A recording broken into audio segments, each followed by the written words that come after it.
Isang magandang araw, Mr. Cupido. Ako nga po pala si Rene. Gusto kong ibahagi ang kwento ko sa iyo. Nakakatawa nga na nag-aasaran lang kami ng mga kaibigan ko sa toda kung saan ako namamasada na magsasend ako ng sulat sa iyo, kagaya ng palagi naming napapakinggan sa programa mo. Bunso po ako sa magkakapatid. Kaya naman ako naatasan noon na magstay sa bahay namin. Pero namamasada pa rin naman ako maghapon. Saka ako naasakasuhin si nanay. Bata pa kami, wala na po kaming ama. Pero okay lang yun. Maagang nag-rest in peace si Papa eh. Balita ko kasi si Papa noon, dahil sa grade school pa lang ako noon, wala raw siya sa focus sa pagtatrabaho niya. Kundi ang ginagawa niya, bisyo, alak, sigarilyo, at ang sabong.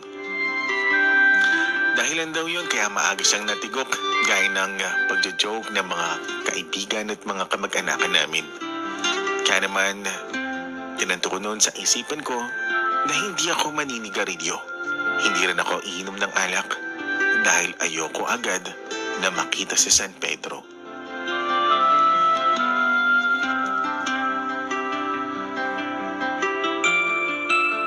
Sa maghapon na pamamasada ko, Mr. Cupido, okay naman ang kinikita ko. Hindi naman ako kaagad na uuwi hanggat hindi pa ako nakakakuha ng pwede namin na maging budget para sa kinabukasan na kakainin o lulutuin ko para kay nanay. Matanda na nag-asawa ang parents ko. Kaya naman malayo ang edad ko sa edad nila. Kaya naman nagmumukha na apo na nila ako. Edad po na 33 noon. Hindi pa rin ako nakakapag-asawa. Maraming umuhusga sa akin. Maraming nagsasabi na, bakit hindi ka pa nag-aasawa? Time na. Baka mahuli ka na. Yan ang palagi ko naririnig mula sa mga tao na nagsasabi na kawawa raw ako pagdating ng araw dahil walang mag-aalaga sa akin. Naisip ko naman, kapag nag-asawa ako, paano? Sino mag-aalaga kay nanay? Sabi naman ng mga tita ko na hindi naman porket nag-asawa ako, hindi ko na maalagaan si nanay. Sa katunayan daw ay pwede ko naman isama. Pero sabi ko, kapag naka-jackpot ka na ng asawa, pwede niyang intindihin na isasama mo si nanay. Pero kung hindi naman, paayon na lang si nanay. So matotal, hindi ko kinompromiso ang bagay na alam ko na pwedeng kasama ng loob ng nanay ko, ang pag-asawa, na isinantabi ko na muna. Pero may isang babae noon na nagpatibok ng puso ko na madalas kong nakakasakay. Edad kong yun, ang 22 anyos, magpapatibok sa isang tulad ko na may edad na. Dahil sa napapansin na rin ng mga kasama ko na namamasada noon, na palagi na kami na magkasama noon ni Jem. Pagbaba niya sa jeep, tutuksohin na siya, Mr. Cupido, pati na rin ako. At madalas na sinasabi, Rene, yan ang girlfriend mo. Uy, huwag ka maingay. Huwag marinig ka niya. Bakit? Di mo girlfriend yan? Di ba sabi mo girlfriend mo siya? Sabay ng tingin sa akin noon ni Jem. Saka ako na siya isinakay. Nung makadating kami doon sa harap ng bahay nila, tinanong ko siya. At ang sabi ko sa kanya, galing ka ba doon sa kanina? Pasensya ka na ha. Niloloko lang ako ng mga kasama ko. Hindi ba naman ako magagalit? Seryoso, di ka galit? Hindi, bakit? Joke lang naman yan, di ba? Paano kung hindi joke?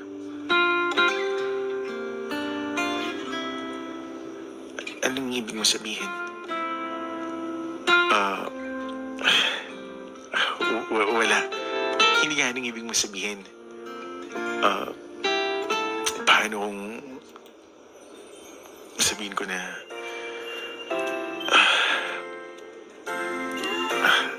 na gusto na kita. Kahit mukha mo kong tatay o kuya. Sorry, hindi ko na kasi matiis na hindi sabihin eh. Kay tagal-tagal na.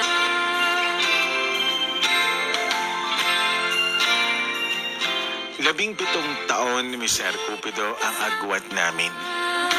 Hindi ko alam kung ano mararamdaman ko. Pero Mr. Cupido, binigyan niya ako ng pagkakataon. Kaya naman ang panloloko noon sa akin namang kasama ko. Sa toda, nauwi na. Sa seryosohan. Hay, sarap pa rin sa pakiramdam na may in love. Ipinakilala ko siya noon kay nanay. Alam ko pihado na nagtampo siya sa mga oras na yun. Ang sabi ko sa kanya, Nay, hindi naman porket may girlfriend ako, hindi ko nagagawin yung obligasyon ko bilang anak mo. Tsaka, nasagwa nga na yun. Nasa 37 anyos ako, sasabihin ko sa'yo na na may girlfriend ako. Ay, pero anak, masyadong bata para sa'yo yun. Hindi naman sa ayaw ko sa kanya. Baka saktan ka lang niya. Hindi naman siguro, Nay. Nay, kung naalala mo na masasaktan ako, okay lang naman sa akin kasi matanda na rin naman ako eh. Pero anak, Nay, okay lang ako. Paano ko saktan ka niya? Eh di ko saktan niya ako. Mag-move on na lang ganun. Ang mahalaga sa akin, Nay, yung maging inspiration ko siya. Ngayon mula ako nakita na lagi nakangiti, di ba? Dahil yun kay Jem. Kaya, suportahan mo na lang ako, Nay. Di ba alam, Nay? Araw-araw bibili kita ng balot. Yung paborito mo. Sa maraming suka.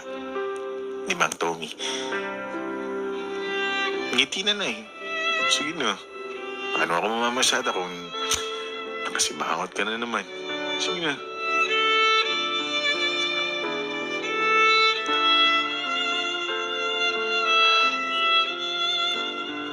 Hanggang Mr. Cupido, hindi ko inaasahan nun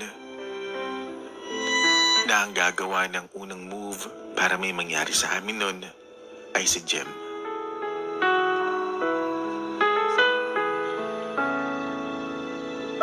Sa totoo lang, nung may nangyari sa amin, virgin pa ako.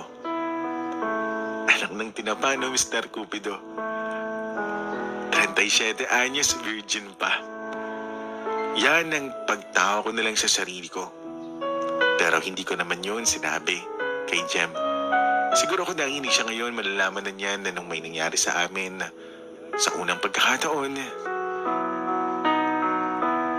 mabubuko pa ako.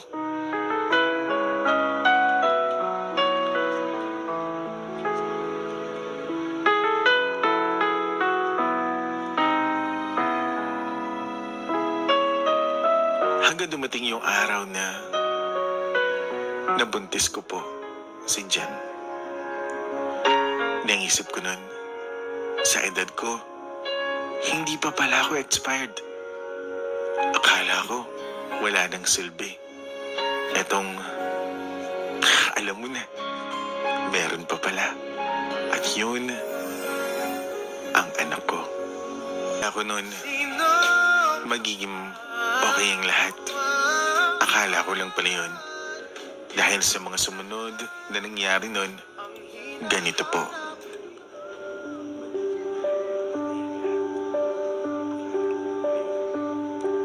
Yung sinasabi mo sa akin na rin ay na titira ako sa inyo. Baka hindi ko magagawa sa ngayon. Bakit?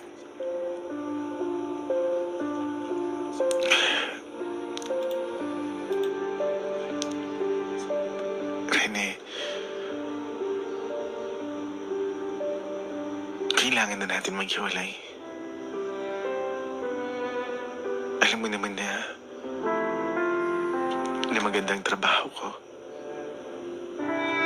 Sa totoo lang, hindi ko din inaasahin na mangyayari ito na mabubuntis ako. Bakit kailangan mo akong iwan? May pangarap sa akin ng mga magulang ko. Sinabi ko na sa kanila, susuportahan nila ang pagbubuntis ko hanggang sa mga anak ko.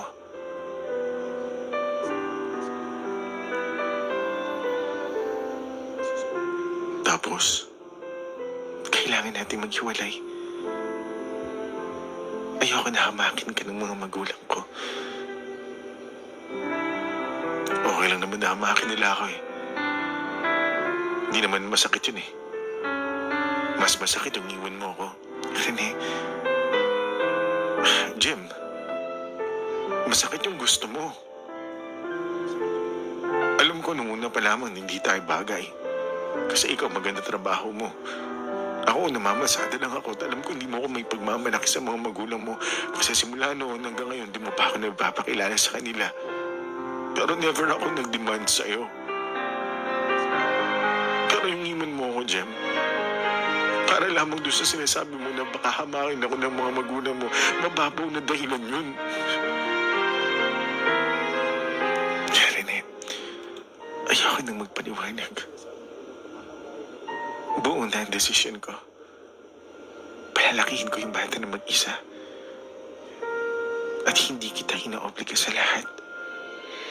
Kahit na ang tunay at Siguro lahat na rin ng mga pang-aasar din natanggap ko dahil na rin sa sinapit ko. Bakit daw nagmahal ako ng bata? Masasaktan ako. kahit na ba Kaya naman kahit masakit, ibig sa'yo kinalimutan ko.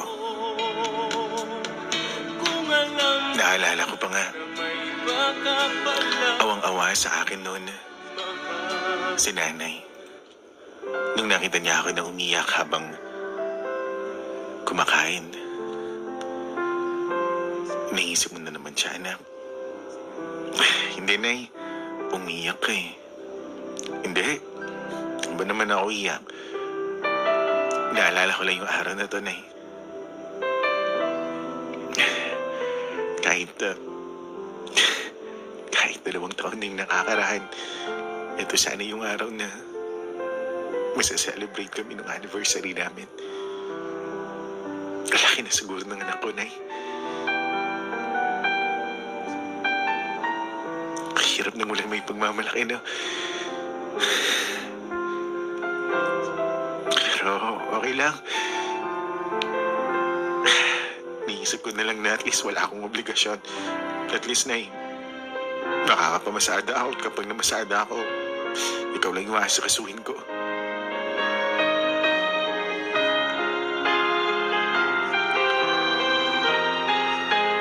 Masakit pero kailangan tanggapin. Kailangan magpatuloy. Lumipas po, Mr. Cupido, ang ilan pang mga taon. Hindi ko na rin kasi naramdaman noon at hindi na rin nagparamdam noon. Si Jem, ay nabalitaan ko nga, sa Maynila na sila nakatira. At may kinakasama na siyang iba.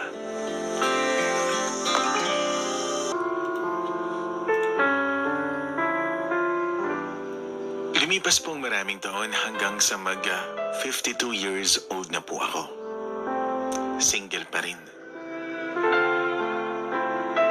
Sabi ko nga noon sa nanay ko, napaabutin niya ng 95 years old ang edad niya para magkaroon kami ng maraming pera mula sa gobyerno. Pero sabi ni nanay hindi na daw niya kakayanin hanggang doon. Nag-aalala din siya. Sino raw mag-aalaga sa akin pagdating ng araw? Lalo pat hindi naman ako obligasyon ng mga kapatid ko. Sabi ko nga, wag na lang niyang isipin yun. Kaya ko naman sarili ko. Isang araw noon, dahil sa hindi ako nakapamasada ng ilang araw, naroon na ako sa Toda bumalik. At ang sabi sa akin ng mga kasama ko, Parang Rene, may naghahanap sa'yo babae nung minsan eh. Siguro babae mo yun. Sino? Ano ka ba? Wala akong iba nakakausap na babae. Tsaka tigilan niyo na ako sa mga babae yan. Ano ka ba? Magandang babae. Bata rin. Di ba, hilig mo naman talaga yung mga bata. Pass na tayo dyan. Okay na ako sa edad kong to. Akalain mo. Magmamahal pa ba ako? Hindi na ako magmamahal. Okay na ako. Sapat na si nanay. Para hindi naman sa ano bakit ikaw yung kumarga ng obligasyon ng sa nanay mo? Eh, ang dami yung magkakapatid. Hindi naman pinag-uusapan yan dito eh. Okay din naman sa akin kasi ako lang naman ang mag-isa. So kung hindi ko alagaan sa nanay, sino mag-aalaga sa kanya, di ba? Hindi, ang inaano lang namin eh, sana nakapag-asawa ka, di ba? Kaya ka siguro iniwan ng naanakan mo. Pare, ako nire-respeto kita. Kahit may alam ako tungkol sa pagkatao mo. Respetuhin mo kung anong desisyon ko sa buhay. Hindi naman sa ganun ba? Inan naman ng ulo mo parang Rene. Hindi naman sa mainit yung ulo ko. Akin lang naman. Huwag mong panghimasukan yung buhay ko. Ginusto ko.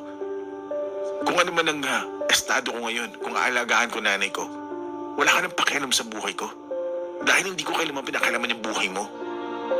Akma na magsusuntukan na kami, kaagad kaming naawat. Ang sabi naman ng isa namin na kasama sa Toda, may naghahanap nga daw sa akin na babae. Bata rin na dalaga.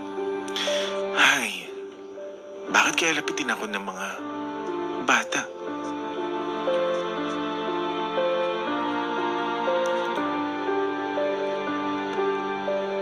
Isang umaga noon pagdating ko sa Toda, ang sabi sa akin tumatakbo. Ang kasama ko na si Ador. At ang sabi niya sa akin, parang Rene, andun yung babaeng naghahanap sa'yo. Sino? Lumapit sa akin ang babae at ang sabi niya, kayo po ba si Rene Magkalas? Oo, Ning. Bakit? Kilala niyo po ba to?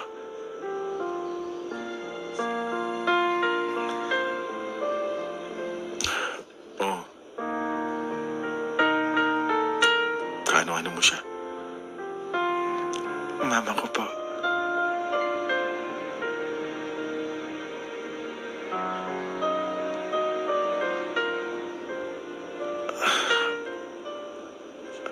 Anak ka ni Gemma Gatbundon. Oo. Sa totoo lang po, hindi alam ni Mama na hinanap kita. 2 taon. Na nakakaraan nang nalaman ko na hindi pala yung kinikilala kong ama ngayon yung tatay ko. Nilihim sa akin yun ni Mama. Pati si na Lola. Sabi ko, hanapin kita. Kasi alam ko may dahilan ka kung bakit mo ako iniwan. Hindi. Hindi kita iniwan. Alam ng Diyos na hindi kita iniwan. Alam ko. Kasi nung nag-away kami ni Mama, inamin niya na wala ka naman daw mapapakain sa amin. Kaya pinili niyang itago ang katotohanan. Pero kahit anong pilit kong kalimutan at may tatay ako, gusto pa rin kita makita. Para masabi kong buo ako.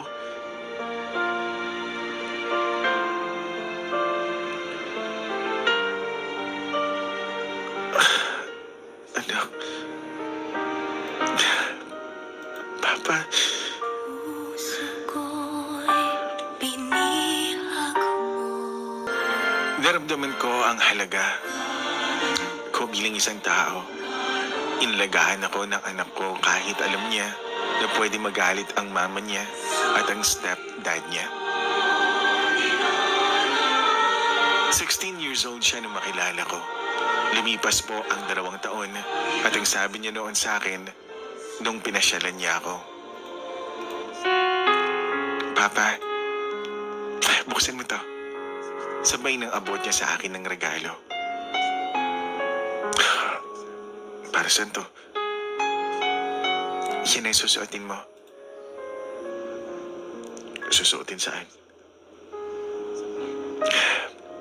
Dibu ko. Sorry anak. Hindi ko kasi alam yung birthday mo eh. Sa susunod pa lang na buwan yun. Gusto ko kasi na ikaw yung last dance ko. Akin lang ba yan, Papa? Pero paano yung mama mo? Tsaka yung stepdad mo? Nakausap ko na sila. Yung stepdad ko nga nagsabi na bakit hindi raw kita invite. Open-minded kasi yun, hindi katulad ni mama na close-minded. Tsaka okay na din naman kina lola ko. Pero hindi ako bagay sa mga ganong, Papa. Huwag mo sasabihin yan. Isang beses lang ako magdedebu sa buong buhay ko. At gusto ko maging bahagi ka nun. Papa, ilang taon na lang gagraduate na ako. At ipinapangako ko, sa mga panahon na nag-iisa ka, pupundan ko yun. Babawi ako sa'yo. Pero sa ngayon, kailangan ko munang mag-aral. At ang tanging inihiling ko sa debut ko makasama kita.